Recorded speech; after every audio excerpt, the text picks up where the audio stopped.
बिस्मिल्लाहिर रहमानिर रहीम। আসসালামু আলাইকুম ওয়া রাহমাতুল্লাহ। প্রিয় শিক্ষার্থীরা, নিশ্চয়ই তোমরা ভালো আছো। রোহিতপুর উচ্চ বিদ্যালয়ের পক্ষ থেকে নবম ও দশম শ্রেণীর সকল শিক্ষার্থীকে স্বাগত জানাচ্ছি। আমি সাবিকুন নাহার রিনা 13.1 অনুশীলনীর দ্বিতীয় পর্বে তোমাদের আমন্ত্রণ জানাচ্ছি। আমরা চলে যাচ্ছি ক্লাসে। আমাদের আজকের আলোচনার বিষয় অনুশীলনী 13.1। আজকে দ্বিতীয় পর্ব শুরু হলো। শিক্ষার্থীরা, প্রথম পর্বে আমি তোমাদেরকে অনুক্রম, ধারা, সমান্তর ধারা এবং সমান্তর ধারার পদ নির্ণয় শিখিয়েছি। আজকে আমরা দেখব সমান্তর ধারার সমষ্টি কীভাবে নির্ণয় করে। আর এই কাজটি সুসম্পন্ন করার জন্য অবশ্যই তোমাদেরকে একটি সূত্র খুব ভালো করে মেমোরিতে নিতে হবে। আমরা দেখে নিচ্ছি সূত্রটি।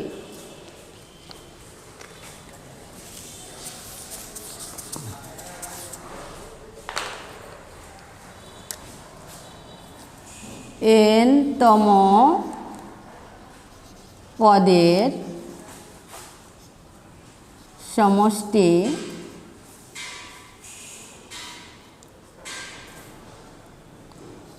Sn equal to n divided by 2,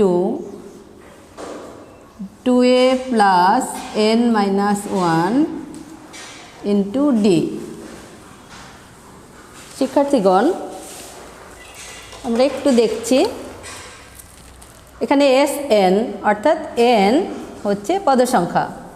এখানে আমি যদি 12তম পদ বলি অবশ্যই বলবো S12 ইকুয়াল টু, অর্থাৎ Sn equal to n divided by 2 into 2a plus n minus 1 into d। আমরা দেখেছি n হচ্ছে পদসংখ্যা, a হলো প্রথম পদ, d হচ্ছে সাধারণ অন্তর, ওই পদের সাধারণ অন্তর। আমরা আজকে এই সূত্রের মাধ্যমে সমাধানগুলো দেখব, অর্থাৎ সমষ্টি নির্ণয়টা আমরা আয়ত্তে নেওয়ার চেষ্টা করব। তোমরা অবশ্যই 256 পৃষ্ঠা খুলবে। 256 পৃষ্ঠায় অঙ্ক নাম্বার 11 দেখছি আমরা। অঙ্ক নাম্বার 11।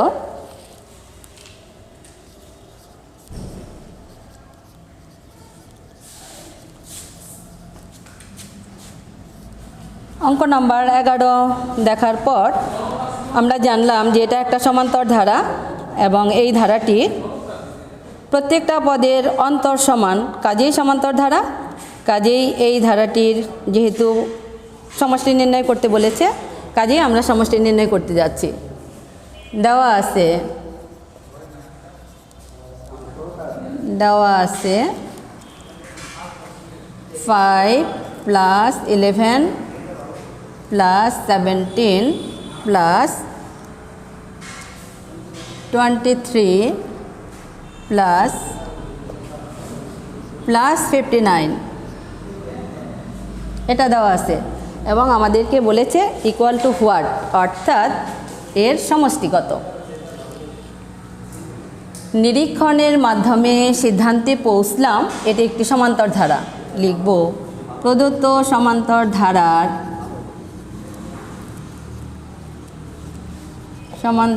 ধারার প্রথম পদ a সমান সমান 5, সাধারণ অন্তর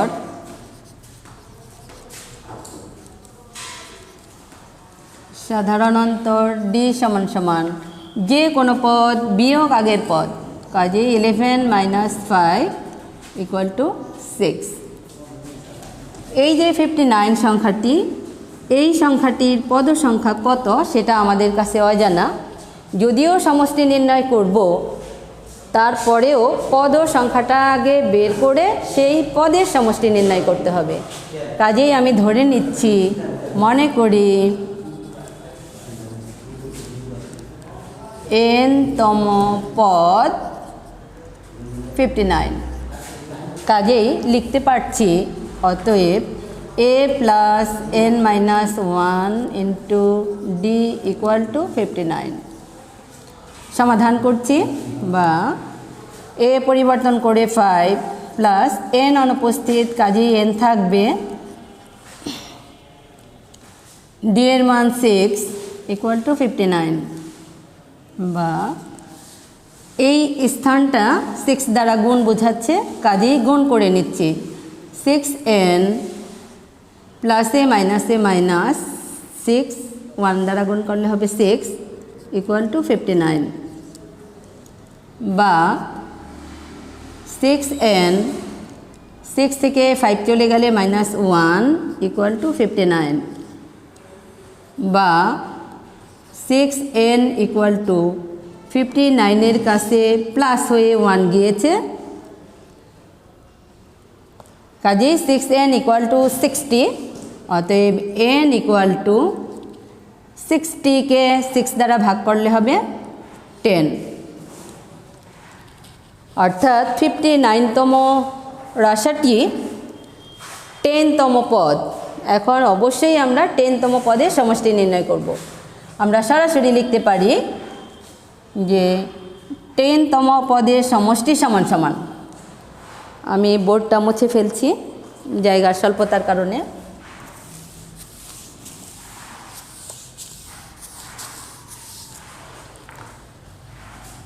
অতএব 10তম পদ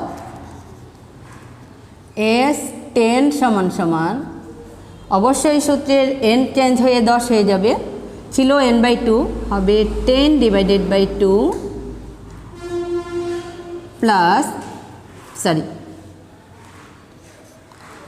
2a প্লাস অবশ্যই 10 - 1 ইন্টু d, এই হচ্ছে সূত্রটি। এখন আমরা মানগুলো বসাবো। 10/2, 2 ইন্টু এর মান ওখানে ছিল 5 প্লাস 10 - 1 মানে হচ্ছে 9 ইন্টু ডি এর মান ছিল 6। এখানে ইচ্ছা করলে আমরা প্রথম বন্ধন ইউজ করতে পারি। এটার রেজাল্ট হচ্ছে 5, 5 দুগুণে 10 প্লাস 6 নং 54, 5 ইন্টু 54 আর 10 64, অর্থাৎ 4 × 5 = 20, 5 × 6 = 30, 32। এখানে S10 বের হয়েছে 320।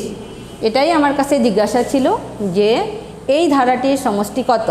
তাহলে আমরা অ্যান্সার লিখতে পারি নির্ণেয় সমষ্টি এত। অতএব নির্ণেয় সমষ্টি 320। আমরা সমষ্টি নির্ণয়ের একটি সমস্যা দেখলাম, চলে যাচ্ছি আরেকটু কঠিনে, সমস্যা নাম্বার 15-তে।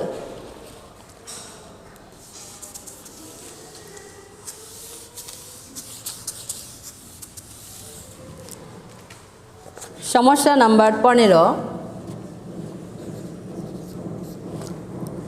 এটাও একটা সমান্তর ধারা, কারণ ধারাটি দিয়েছে। তো আমরা লিখব দেওয়া আছে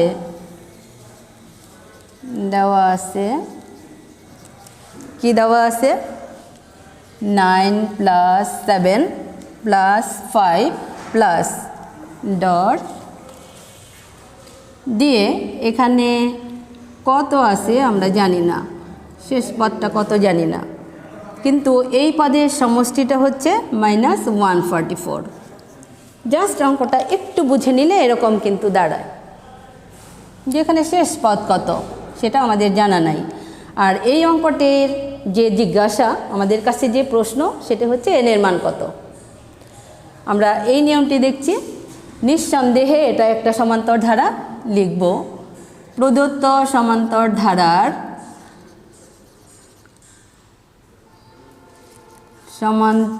ধারার প্রথম পদ a = 9, সাধারণ অন্তর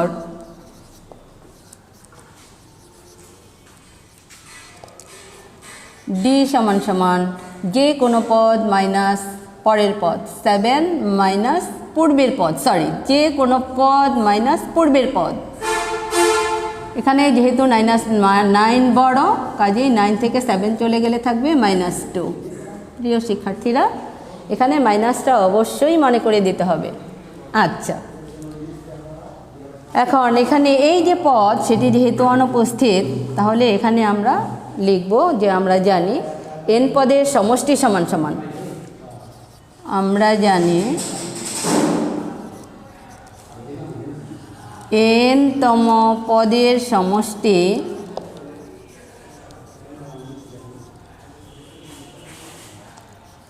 Sn equal to n/2 2a plus n minus 1 into d। আমরা এখানে যতটুকু পারছি মান বসাচ্ছি। n অনুপস্থিত 2 into এর মান 9 প্লাস n অনুপস্থিত কাজেই থেকে গেল d এর মান -2 ইকুয়াল 9 ডিভাইডেড বাই 2, 9 দুগুণে 18, minus A plus A minus 2n, minus A plus 2। এখানে আমরা প্রথম বন্ধনী ইউজ করছি যেহেতু ইকুয়াল 9 ডিভাইডেড বাই 2, 18 আর 2 20 মাইনাস 2n ইকুয়াল টু 9/2। এখান থেকে 2 কমন নিলে থাকবে 10 মাইনাস n, 2 কেটে দিলে হবে n ইন্টু 10 মাইনাস n। প্রিয় শিক্ষার্থীরা, এখানে আমি n পদের সমষ্টি পেয়েছি n ইন্টু 10 মাইনাস n। তোমরা সমস্যাটি থেকে দেখেছ যে এখানে আরেকটি সমষ্টি দেওয়া আছে -144। যেহেতু দুইটা জিনিস আমাদের হাতে এসছে, কাজে এটাকে আমরা প্রশ্নমতে করতে পারি, কেননা এখানে আমাদের অবশ্যই n পেতে হবে। আমরা লিখব প্রশ্নমতে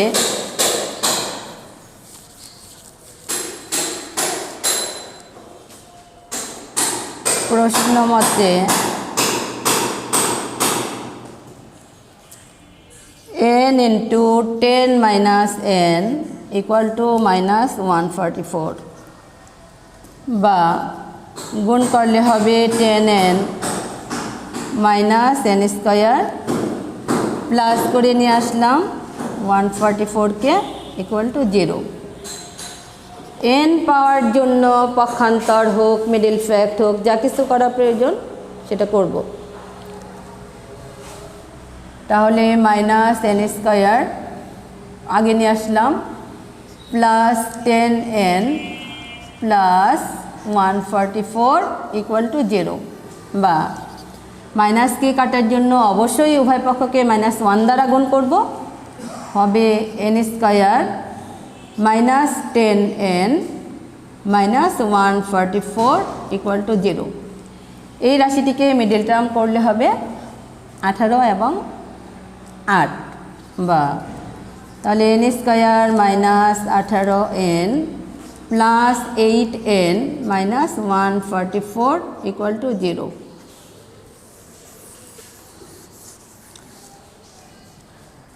বা কমন নিব, n কমন নিলে n মাইনাস 18 প্লাস 8 কমন নিলে n মাইনাস 18 ইকুয়াল টু 0, বা n মাইনাস 18 কমন নিলে n প্লাস 8 ইকুয়াল টু 0।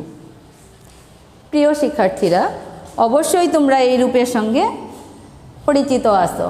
এখানে গুণ হিসাবে দুইটা রাশি আছে, ইকুয়াল টু 0 রয়েছে, কাজেই প্রথম অংশ ইকুয়াল টু 0 এবং দ্বিতীয় অংশ ইকুয়াল টু 0। আমরা লিখছি এখানে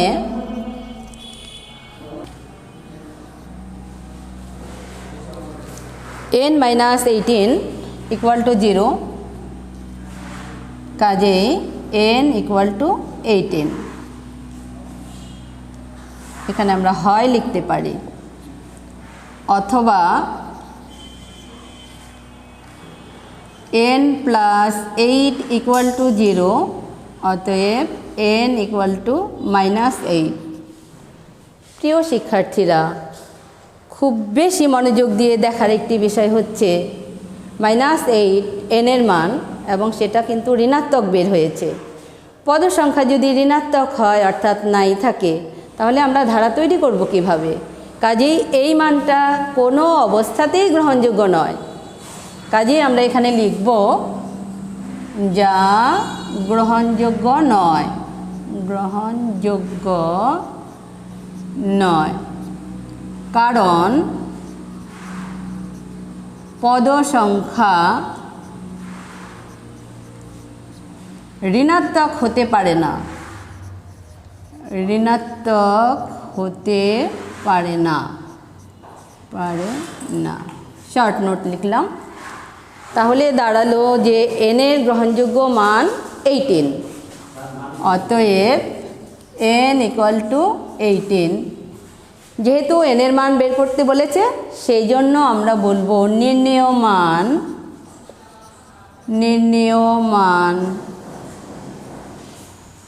n = 18। এটাই আমাদের রেজাল্ট। শিক্ষার্থীরা, আমি চেষ্টা করেছি আজকে সমষ্টিটা ক্লিয়ার করার জন্য। অবশ্যই তোমরা মনোযোগ সহকারে দেখবে এবং চ্যাপ্টারের অন্যান্য অঙ্কগুলো করবে। তোমাদের জন্য ছোট্ট বাড়ির কাজ, অবশ্যই এই বাড়ির কাজটি ক্লাস দেখার পরেই করে ফেলবে, আশা রাখছি। এটা একটা সৃজনশীল প্রশ্ন, এখানে ধারার প্রয়োগ রয়েছে, এখানে সমষ্টির প্রয়োগ রয়েছে। ইভান কি ধারার অঙ্ক করতে গিয়ে কিভাবে একটি অঙ্ক তৈরি করতে হয়, ধারা তৈরি করতে হয়, সেটাও আমি এখানে ইনক্লুড করেছি। সবাইকে ধন্যবাদ, সবাই ভালো থাকবে আশা রাখছি, এবং অনেক অনেক ভালো থাকবে এবং দোয়া করবে। আসসালামু আলাইকুম ওয়া রাহমাতুল্লাহ।